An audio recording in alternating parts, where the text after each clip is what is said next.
മനുഷ്യന് കറാമത്തുണ്ടാകുന്നത് അവൻ വിശ്വാസിയാവുമ്പോഴാണ്. ഞാനൊരു ചരിത്രം വായിച്ചിരുന്നു. റസൂലുള്ളാഹിയുടെ കാലത്ത് കുറച്ചുള്ള സഹാബക്കൾ ഏതോ പ്രദേശത്തേക്ക് പോയി കച്ചവടാക്കാൻ. ആ പ്രദേശത്ത് പോയപ്പോ അവർക്ക് കുറച്ച് ആളുകൾ താമസിക്കാൻ ഇടമില്ല. അപ്പൊ ആ പ്രദേശത്തെ ആളുകളോട് പറഞ്ഞു, നമുക്ക് കുറച്ച് ടെന്റ് കെട്ടി താമസിക്കാൻ ഇവിടെ കെട്ടിട്ടത് ഇവിടെ പറ്റില്ല, നിങ്ങളെ എന്തോ വേറെ പ്രദേശത്ത് കാരണം ഇവിടെ പറ്റില്ല എന്ന് പറഞ്ഞിട്ട് അവിടെ ഉടി കെട്ടിച്ചില്ല.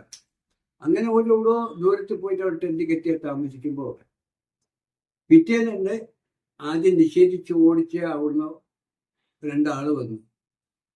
ഇവരോട് പറഞ്ഞു, നമ്മളെ അവിടുത്തെ ഒരു മുഖ്യ ആളുണ്ടാവില്ല, ആ ഒരു പ്രദേശത്തെ നേതാവ്, അദ്ദേഹത്തിന് എന്തോ സുഖമില്ല, അല്ലെങ്കിൽ പാമ്പ് കൊത്തെ വിഷം, എനിക്ക് എന്തോ അസുഖമെന്ന് പ്രാപിച്ചു അദ്ദേഹത്തിന്, നിങ്ങൾക്ക് ഒന്ന് സുഖപ്പെടുത്തി തരാൻ കഴിയുമെന്ന്. അപ്പോ അവര് പറഞ്ഞ് സുഖപ്പെടുത്തി തരാമെന്ന്. ഇവർക്ക് ആദ്യം അനുഭവമില്ല, എന്നാലും അവര് കയറി എന്ത് ചെയ്യാൻ ശ്രമിക്കാം, സുഖപ്പെടുത്തി തരാമെന്ന്. അങ്ങനെ ഇവര് പോയി, അയാൾ കൂടെ പോയി അവര് വെള്ളത്തിലോ ഏറ്റവും ഫാത്തിഹ ഊതി കുടിക്കാൻ പോയി. അപ്പൊ അയാൾക്ക് സുഖമായി. അങ്ങനെ ഇവർക്ക് കുറെ ഒരു അവിടെ ആടും പറ്റത്തെ ഇവർക്ക് കൊടുത്ത് അവര് തിരിച്ച് റസൂലുള്ളാഹിന്റെ അടുത്ത് കച്ചവടം നിർത്തി കുറെ ആടുകളായിട്ട് റസൂലുള്ളാഹിനെ തിരിച്ചു വന്നിട്ട് റസൂലുള്ളാഹിനെ പറഞ്ഞു, റസൂലുള്ളാഹ് ഇന്ന മാതിരിയാണ് കുറെ ആടിനെ കിട്ടി. അപ്പൊ റസൂലുള്ളാഹി അതെങ്ങനെ?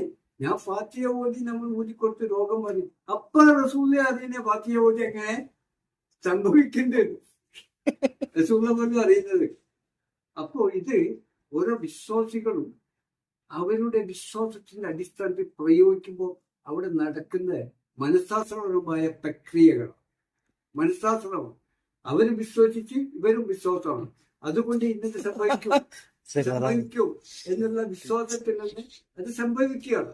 ഈ ശരീരത്തിലുള്ള പ്രതിരോധ ശക്തിയെ ഉണർത്തൽ മാത്രമാണ് ആവശ്യം.